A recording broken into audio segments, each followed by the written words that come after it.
Since when did the Philippines become a province of The Hague? Hindi po natin ninais na maging probinsya ng kahit anuman. Dahil po tayo ay isang independent country.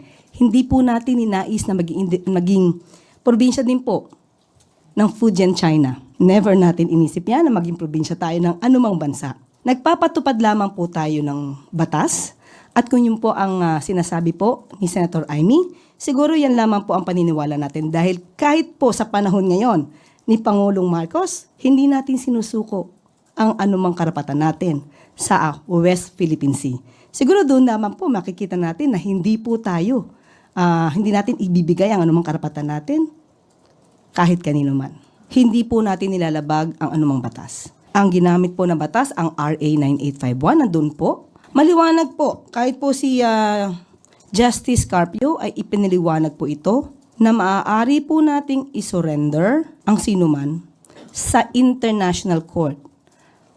Ibig sabihin, hindi po tayo kailangan na mayroong treaty or extradition treaty na pag-uusapan. Basta ang nilagay po lamang doon ay to surrender to the international court. At yun lamang po ang tinutupad natin.